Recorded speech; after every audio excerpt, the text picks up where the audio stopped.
La Minute Associative. 30 secondes chrono pour découvrir une association. Bonjour, Savoir pour réussir Grand Est agit pour la maîtrise des savoirs de base, la lecture, l'écriture, le calcul auprès de personnes en situation d'illettrisme. L'illettrisme correspond à la situation de personnes de plus de 16 ans ayant été scolarisées en France ou en langue française et qui présentent des difficultés en lecture, écriture, calcul. Ils ne sont donc pas autonomes dans des situations simples de la vie courante, comme par exemple lire des consignes de sécurité, évaluer le temps d'un trajet de bus ou renseigner des formulaires. Le fait de ne pas maîtriser la lecture et l'écriture ne permet pas non plus d'être autonome dans l'usage du numérique, on parle alors d'électronisme. 7% des 18-65 ans sont en situation d'illettrisme en France. La Minute Associative. Une association, un parcours, un engagement. Donc, je suis Caroline Bartelman, j'ai travaillé plus de 10 ans à la Caisse d'épargne et j'ai décidé en fait d'être utile. Et donc, je suis en mécénat de compétences au profit de l'association Savoir pour réussir Grand Est.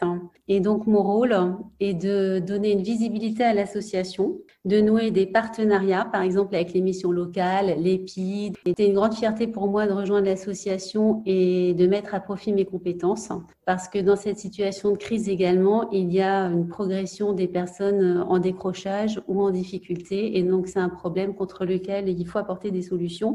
De même que pour l'électronisme. Les accompagnements sont gratuits et il est également possible d'accompagner des personnes sur site. Par exemple, nous nous déplaçons à l'EPID ou dans certains ESAT pour des personnes en situation de handicap détectées en situation d'illettrisme. Donc, l'association accueille des personnes de tout âge à partir de 16 ans et des adultes. Ils doivent être tous volontaires. Et bien sûr, ils ont un objectif qui est d'être autonomes dans la vie courante ou professionnelle. Ils souhaitent accéder à une formation ou un emploi, réussir le code de la route, se familiariser à l'utilisation du numérique. Donc, les objectifs sont très divers.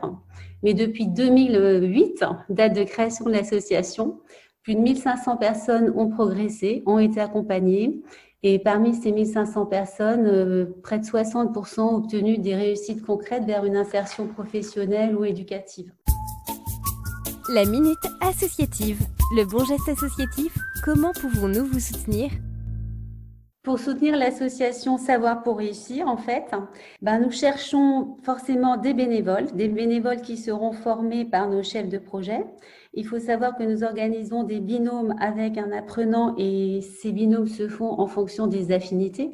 Ça peut être une affinité à vouloir accompagner sur la lecture, l'écriture, le calcul, plutôt une personne jeune, plutôt une personne qui est en emploi. Donc, on essaie vraiment de trouver les bonnes affinités avec le bénévole. Il est aussi possible d'animer des ateliers de lecture, d'écriture ou de calcul.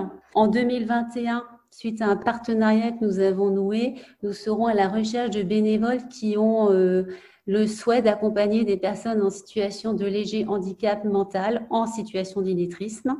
Donc là, ce serait bien également que nous puissions recruter des bénévoles. Un second geste associatif est de transmettre les coordonnées de Savoir pour réussir à des personnes qui sont en situation d'illettrisme ou à des personnes qui détectent d'autres personnes en situation d'illettrisme vers l'association, parce qu'il est très important d'agir et d'orienter. Donc, soit en donnant l'adresse de notre site internet www.savoir-pour-réussir.fr ou simplement nos coordonnées qu'on trouve également sur internet. L'association a également besoin de dons, soit de dons financiers ou alors des dons en nature. Nous avons besoin de fournitures scolaires, par exemple des cahiers, des porte-vue, des stylos. Et également des livres scolaires. Donc, les personnes que nous accompagnons ont un niveau de CM2 ou 6e. Donc, c'est un niveau qui est aussi accessible à toute personne qui souhaite donner de son temps pour accompagner les personnes en situation d'illettrisme. La Minute Associative vous a été présentée par la Maison des associations de Strasbourg.